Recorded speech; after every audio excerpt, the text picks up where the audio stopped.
Bastien est un enfant de l'église. Il a fréquenté toutes les activités JA. Il a grandi avec ses copains de l'église. Ce lieu, c'est celui où il s'est engagé et il a appris le sens du mot service. Pour autant, parfois, nous avons l'impression que les gens qui servent dans l'ombre de l'église, notamment la technique, sont un petit peu en marge, comme s'ils n'étaient pas très engagés, spirituellement parlant. Vous allez découvrir, au travers du témoignage de Bastien, qu'il y a bien des manières de s'engager, mais aussi de vivre sa foi. Bastien nous partage son histoire inspirante.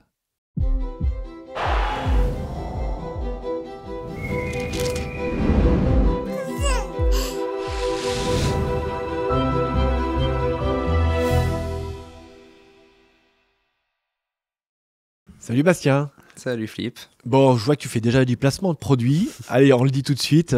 Weekend Challenger, c'est quoi ce week-end? Weekend Challenger, le dernier week-end d'août, c'est un week-end super sympa. Vous pouvez inviter tous vos copains. Le but, c'est de pouvoir faire venir tout le monde dans un week-end où on s'éclate, on s'amuse. On se salit un petit peu, mais ça fait partie du jeu. Et on passe un week-end où on arrive, on pose le cerveau, on le récupère à la fin. Mais au milieu, on s'est vachement bien amusé. On essaye quand même de pas se blesser. On essaye de pas se blesser, parce que bien. faire venir les pompiers, c'est pas cool. Mais ça va être bien. Venez. Bon, merci d'être venu dans cette émission, de faire ce petit coup de pub aussi pour ce Week-end Challenger, le dernier week-end d'août au Moulin de l'Hérold, donc dans le sud de la France.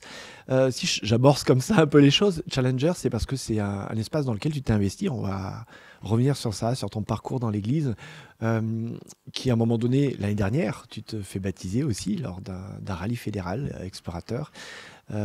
Mais ton parcours, c'est celui d'un jeune qui a grandi dans l'église, un jeune qui a des parents engagés, lui-même petit à petit grandit, après les bourgeons, les tisons, les explorateurs, devient animateur. Un parcours à la fois, je ne sais pas comment je vais le qualifier ton parcours Bastien, à la fois classique et à la fois atypique. Pourquoi atypique?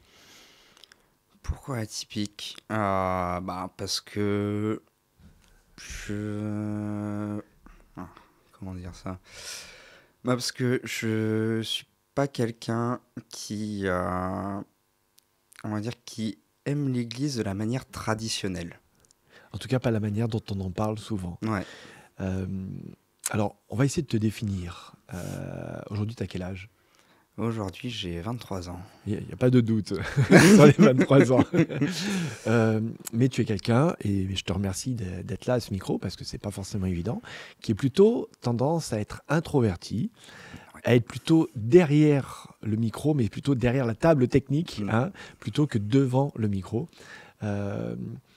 C'est quoi? C'est ton tempérament? C'est de la timidité? C'est volontairement que tu te caches derrière la technique? C'est un peu de tout. C'est à la fois, donc ouais, je suis très introverti. Parler devant du monde, je peux le faire, mais ça me demande de la préparation mentale, parce que c'est pas quelque chose d'inné pour moi. Et puis à la fois, j'aime aussi être derrière, pouvoir faire en sorte que tout fonctionne, même si on ne sait pas forcément que c'est en partie grâce à moi.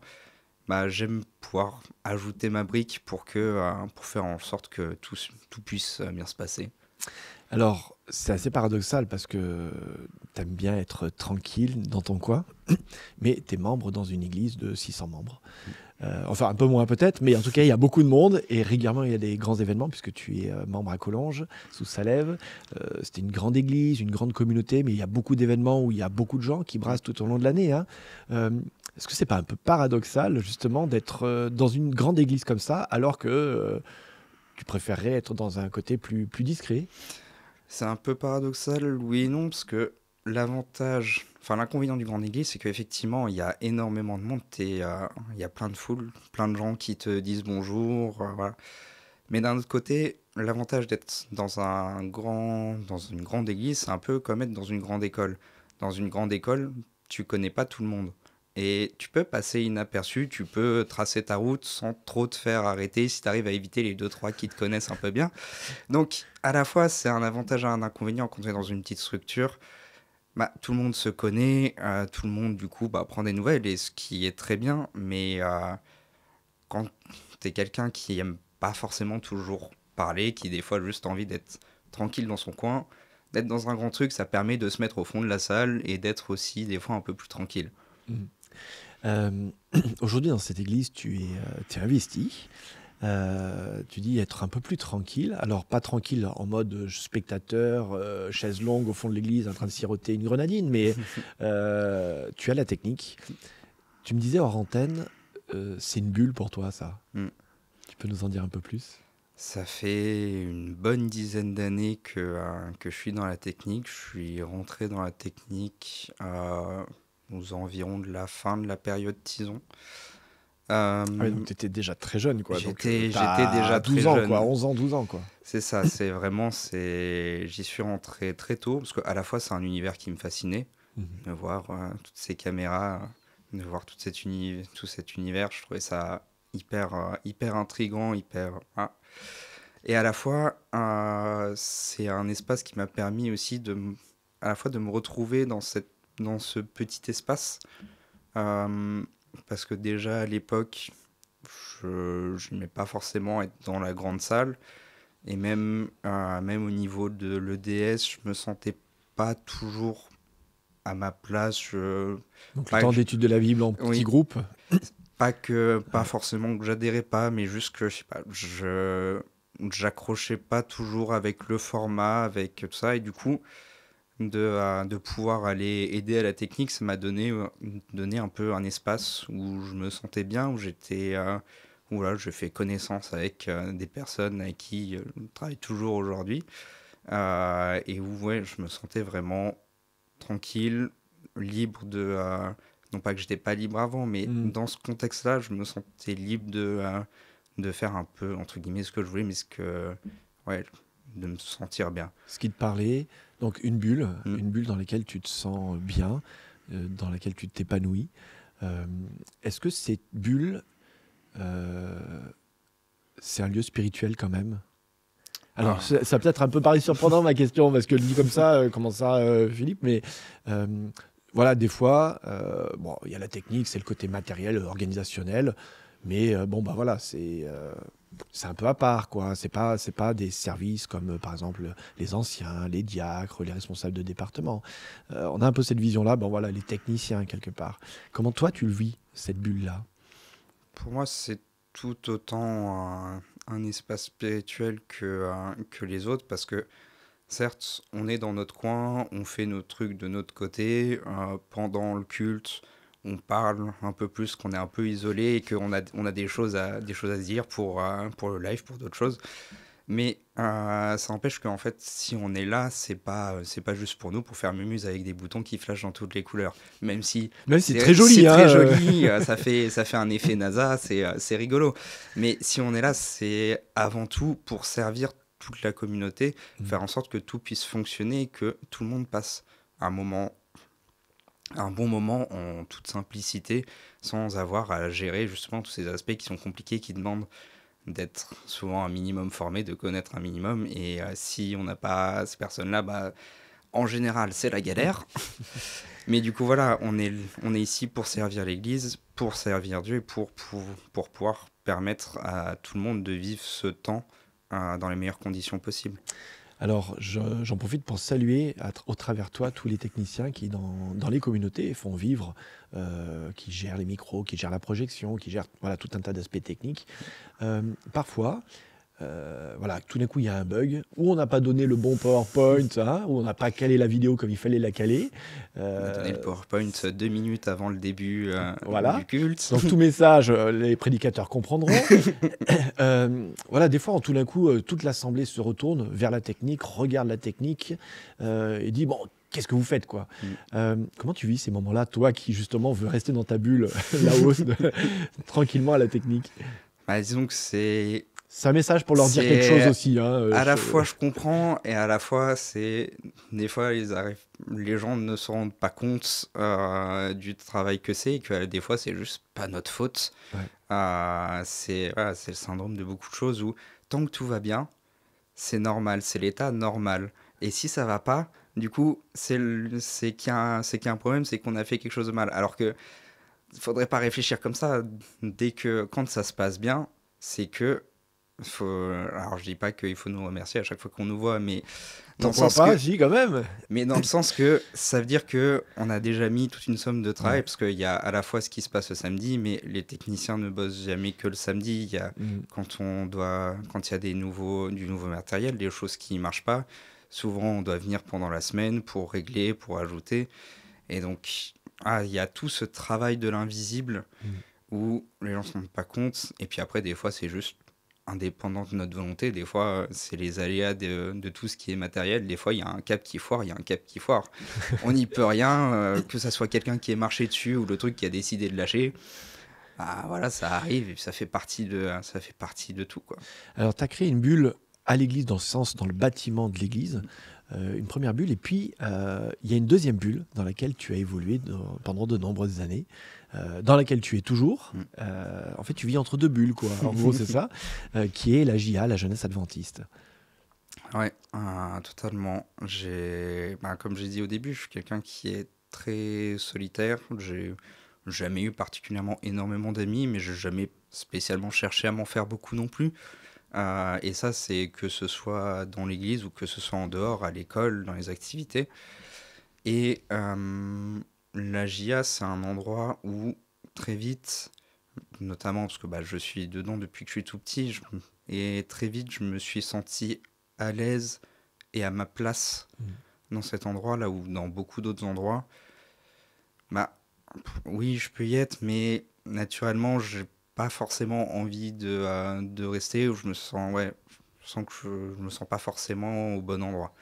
Alors que dans la JA, ouais, je me suis toujours senti bien, j'ai toujours fait en sorte de rater le moins possible d'activités, parce que c'était là où je Mm. retrouvais vraiment mes copains, Mm. qui sont pour la plupart toujours mes copains aujourd'hui, avec qui j'ai créé des liens formidables. Donc, en fait, ce qui est intéressant dans ce que tu nous partages, c'est que souvent on a une vision de l'église, voilà, toute une tripotée de Playmobil, hein, qui viennent habillés à peu près de la même manière, se lèvent au moment où il faut se lever, chantent de la manière dont il faut se lever. Alors c'est un peu négatif de la manière dont je le présente, mais c'est pour exprimer surtout que toi, comme d'autres, en fait, dans ce modèle-là, vous avez du mal à vous retrouver. Mm. Ça ne vous correspond pas. Et c'est peut-être ça qu'on voulait faire ressortir au travers de ton témoignage. C'est quelque part un chemin atypique, mais qui a sa place dans l'Église, et accepter qu'en fait ces chemins-là puissent être différents et à côté. Euh, pour autant, c'est un vrai défi au niveau de la foi. Pendant des années, très jeune, tu l'as dit, tu as été investi. L'Église, il y a ce qui se passe en bas, pour le coup à Collonges, dans, voilà, dans l'Assemblée. Et puis il y a ton parcours de foi. Toi, tu vas vivre un moment un peu particulier, un moment donné, un moment difficile, où tu vas prendre du recul de l'Église aussi, une sorte de désengagement de tes bulles. Mm. Euh, et qu'est-ce qui te fait prendre conscience que c'est nécessaire de revenir? Ouais, j'ai eu toute une période où je me suis éloigné pour diverses raisons. Euh, et en fait, je me suis rendu compte bah, quand les choses ont évolué, les choses ont avancé dans ma vie. Et c'est a posteriori de tous ces événements où je me suis dit, en fait, pourquoi est-ce que je me suis autant mis en retrait alors qu'en fait, j'ai perdu des endroits où je me sentais bien et où, du coup, j'y vais plus, j'ai raté plein de choses en fait, j'aurais adoré pouvoir vivre, Mm. mais pour différentes raisons où j'ai décidé de faire d'autres choix, de vivre d'autres choses qui étaient bien aussi, Mm. mais qui me correspondaient au final moins que ces endroits qui vraiment pour moi sont des endroits de bien-être et où voilà, en fait, poser, être moi-même sans jugement, voilà. À ce moment-là, tu décides de prendre des études bibliques. Alors là, pour le coup, ça devient de nouveau très, très classique, quoi, hein. Ouais. Est-ce que tes études bibliques, c'était très classique? C'était pour te faire baptiser? Alors, j'avais déjà fait une première fois des études bibliques avant toute cette période, quand j'avais 15 ans, qui est assez classique, où c'est des âges où de toute façon, dans l'église, dès qu'il y a un baptême, on fait un appel en fonction des pasteurs, plus ou moins larmoyants pendant plus ou moins longtemps. T'avais craqué à un moment donné. Ou bah, c'est un sujet qui est hyper présent dans l'église. Est-ce que tu vas te faire baptiser? Est-ce que tu y penses? Est-ce que, voilà. Mhm. Puis d'autant plus quand bah, je suis fils de pasteur, donc encore plus quand on est dans ces cadres-là. Tu sens le poids là qui tombe. Tout le monde bah, c'est même pas forcément c'est pas forcément de la part des parents, Mhm. justement, mais c'est le regard des autres membres d'église qui sont en mode, c'est un enfant de pasteur, donc forcément il est à fond dans la foi et puis il va se baptiser tôt parce qu'il aura tout compris, tout ça. Alors que, bah, non, ça change pas grand-chose. À part certains, ça peut faire au contraire une overdose Mhm. de l'église et voilà. Mais du coup, donc voilà, je m'étais déjà posé une première fois cette question de est-ce que j'ai envie de me baptiser? Donc j'ai commencé. Il faut dire que même ces études bibliques étaient atypiques. On fait des études bibliques couplées à des arts martiaux. Donc voilà, pour dire à D'accord. quel point. Voilà, mais le concept était hyper intéressant. Voilà. Mais on a fait ça pendant un temps. Et puis ça s'est essoufflé pour des raisons de planning. Voilà. Mais déjà à ce moment-là, je sentais pas le besoin de forcer pour reprendre les Mhm. études et aller plus loin parce que il y avait une part de tout le monde m'en parle, donc est-ce que ce serait pas le moment de tenter d'essayer d'aller plus loin?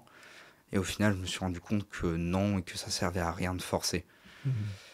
Et du coup, donc après cette période où je suis pas mal revenu, je me suis de nouveau réinvesti. Donc j'étais déjà animateur depuis 3 ans. Je suis passé responsable au niveau Mhm. co-responsable au niveau des explos. Et je me suis dit, bah, en tant que co-responsable, il faut que je sois aussi un peu plus un modèle, un leader aussi du point de Mhm. vue spirituel. Et avec tout ça, je m'étais jamais vraiment posé sur le fait de comment étudier la Bible, comment lire la Bible, Mhm. comment faire ressortir vraiment les messages. Parce que lire la Bible, c'est bien. Tu peux lire Mhm. la Bible, tu Mhm. peux lire les passages. Il y a des messages vraiment que tu comprends tout de suite, qui sont très clairs.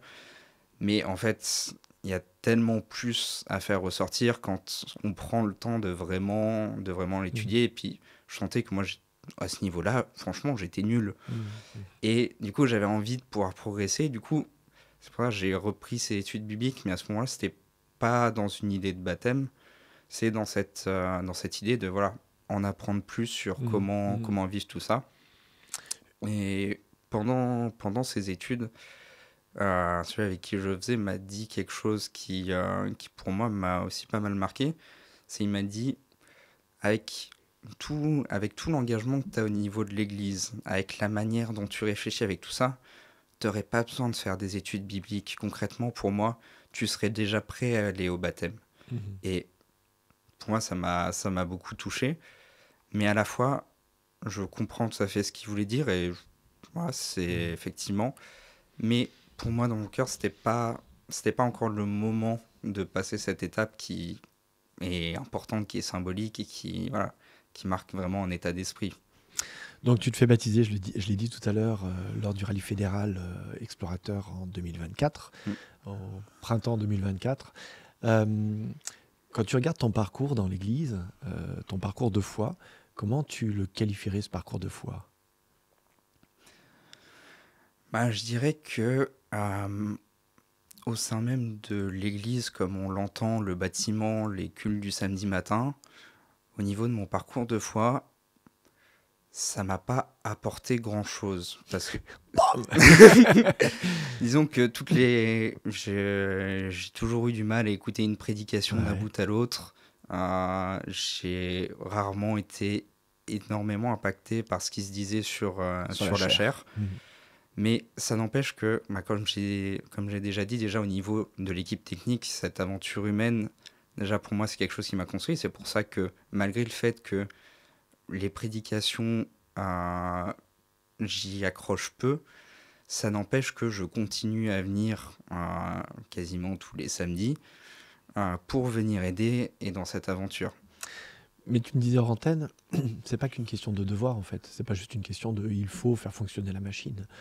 C'est que ta foi en fait, elle s'exprime quand même très différemment Mm. finalement. Où ce n'est pas tant par rapport à un rituel, parce que qu'on le veuille ou non, l'Église reprend une forme de rituel. C'est pas tant le rituel, mais c'est finalement l'expérientiel qui toi te parle davantage et que c'est comme ça que ta foi s'exprime. Clairement, moi concrètement, il y a des fois où je me dis, aujourd'hui, j'ai pas envie d'aller à l'église Mm. et c'est pas grave. Parce que ben, des fois, je suis trop fatigué, des fois, j'ai envie de faire d'autres choses, d'être dans d'autres endroits. Et on dit, bah, ok, c'est pas grave si je suis pas là, le monde va pas s'arrêter de tourner sans moi. Mais par contre, dès que je le peux, dès que je suis dans l'état d'esprit et tout, je viens parce que ça me fait plaisir de pouvoir aider, d'être au service des autres et de pouvoir ouais, apporter ma pierre à cet édifice. Merci beaucoup, Bastien, pour ce partage de vie, de fonctionnement atypique, euh, pour ceux qui te connaissent aussi. Et puis, c'est une manière que tu as aussi dans ton témoignage de mettre en lumière bah, tous ceux qui sont dans l'ombre, Mm. justement, et qui font vivre l'Église. Chacun à sa manière, chacun avec son propre parcours, sa propre appréhension des choses. Euh, Est-ce que tu nous as préparé un texte biblique, Bastien? Bien sûr. Tu sais Je, que c'est la tradition de cette émission, alors... je vous ai préparé ça. Ça se trouve dans Matthieu 18, le verset 20, qui dit car là où deux ou trois sont rassemblés pour mon nom, je suis au milieu d'eux. Alors, maintenant que tu as suivi des études bibliques, Bastien, il va falloir que tu nous expliques pourquoi ce texte il est important pour toi. Pourquoi ce texte il est important pour moi? Parce que on a tendance souvent un peu à sacraliser le bâtiment de l'église et de dire l'église c'est ça, l'église c'est ici, c'est le samedi matin, alors que l'église s'exprime au travers de tous et à tellement des milliers de façons différentes d'exprimer l'église. Pour moi, ce texte, il le montre bien, c'est à partir du moment où on est rassemblés pour faire quelque chose dans le nom de Dieu, que ça soit la JA, mais même, je pense à tous ceux qui font les actions avec ADRA, que ça soit même juste être avec des amis pour partager un peu tout ça en semaine ou quoi, c'est tout autant l'église et progresser dans sa foi que de venir le sabbat matin et d'être attentif, de mettre son offrande, de bien se lever quand on dit de nous lever, de fermer les yeux quand on prie.